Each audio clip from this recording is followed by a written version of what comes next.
जब भी हम भारत के इतिहास की बात करते हैं तो अक्सर राजाओं महाराजाओं की कहानियां ही याद आती हैं, है ना? पर सच तो ये है कि इतिहास सिर्फ महलों में नहीं लिखा गया। ये उन अनगिनत योद्धा समुदायों ने भी लिखा है जिन्होंने धर्म और देश के लिए सब कुछ दांव पर लगा दिया। आज हम एक ऐसे ही गुमनाम समाज, खटीक समाज की कहानी को समझेंगे। तो यहीं से ये सवाल उठता है कि राजाओं और रानियों के अलावा भारत के वो गुमनाम रक्षक आखिर कौन थे? असल इतिहास अक्सर उन समुदायों की कहानियों में छुपा होता है जिन्हें हम और आप शायद भुला चुके हैं। तो चलिए आज बात करते हैं खटिक समाज की।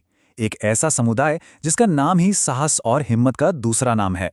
एक ऐसा समाज जिसने क्या मुगल और क्या अंग्रेज किसी के भी सामने घुटने नहीं टेके। इस विश्लेषण की शुरुआत करते हैं उनकी उस पहचान से जो कहीं खो सी गई है, उनकी योद्धा पहचान, जो उनके वजूद की असली बुनियाद है। तो सबसे पहले ये समझते हैं कि ये जो शब्द है खटिक, इसका आखिर मतलब क्या है। देखिए, ये आया है संस्कृत के खट्टिक शब्द से और इसका सीधा सा मतलब है वो जो धर्म की रक्षा के लिए शस्त्र उठाए। मतलब इनका जो वॉरियर स्पिरिट है वो तो इनके नाम में ही है।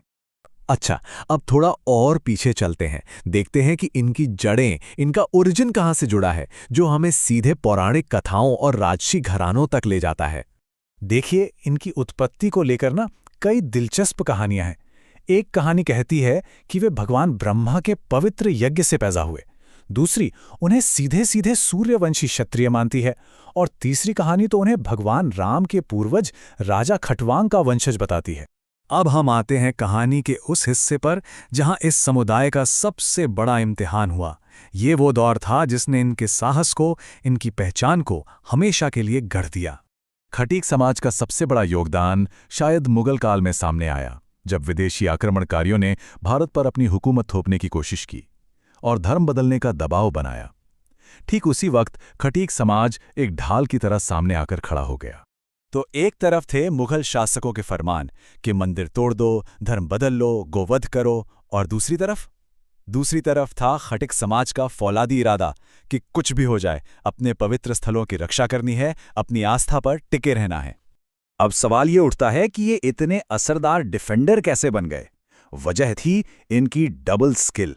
एक तो शस्त्र चलाना जानते ही थे, पर साथ ही उन्हें शरीर रचना यानी एनाटॉमी की भी गहरी समझ थी, और इसी कॉम्बिनेशन ने उन्हें जंग में एक खतरनाक ताकत बना दिया। लेकिन देखिए, वक्त हमेशा एक जैसा नहीं रहता। तलवारों का जमाना धीरे धीरे खत्म हो रहा था और अब इस समुदाय को भी बदलना था, खुद को नए हालात में ढालना था, अपनी तलवारों को व्यापार के औजारों से बदलना था। तो जब लड़ाइयां कम हुईं और ब्रिटिश राज आया, तो इस समाज ने पेट पालने के लिए नए काम अपनाए। कुछ लोग फल सब्जियों के व्यापार में आ गए, जिन्हें चकवा खटीक कहा जाने लगा। कई लोगों ने पशुपालन का काम संभाला और कुछ ने चमड़े और रंगाई जैसे हुनर में महारत हासिल कर ली। और ये सिर्फ सर्वाइवल की बात नहीं थी। सच तो ये है कि उन्होंने उस नए दौर की इकोनॉमी को मजबूत करने में बहुत बड़ा, लेकिन अक्सर अनदेखा किया गया योगदान दिया। और दुख की बात यही है कि हमारे इतिहासकारों ने शायद उनके इस योगदान को वो अहमियत कभी नहीं दी जिसके वो हकदार थे। तो चलिए अब बात करते हैं आज की। देखते हैं कि इस समुदाय ने अपनी विरासत को कैसे एक नया रूप दिया है और आज की दुनिया में अपनी जगह कैसे बनाई है। अगर इनकी पूरी यात्रा पर एक नज़र डालें तो एक गजब का ट्रांसफॉर्मेशन दिखता है। कहाँ प्राचीन काल के योद्धा, फिर ब्रिटिश राज के व्यापारी और कारीगर, और कहाँ आज के मॉडर्न प्रोफेशनल्स।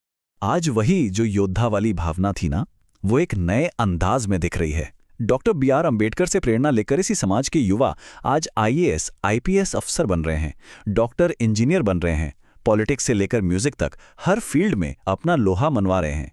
और उनका आज का मोटो क्या है? धर्म और न्याय के लिए हमेशा तैयार। ये लाइन सीधे उनके पुराने योद्धा स्वभाव को आज की उनकी कामयाबियों से जोड़ती है। मतलब रूप बदला है, जज्बा नहीं। तो ये थी खटीक समाज की वो कहानी जो शायद इतिहास के पन्नों में कहीं दब सी गई थी। और ये हमें सोचने पर मजबूर करती है कि ऐसी और कितनी ही कहानियां होंगी, कितने ही इतिहास होंगे जो अब भी अनकहे हैं, जिन्हें जानना बाकी है।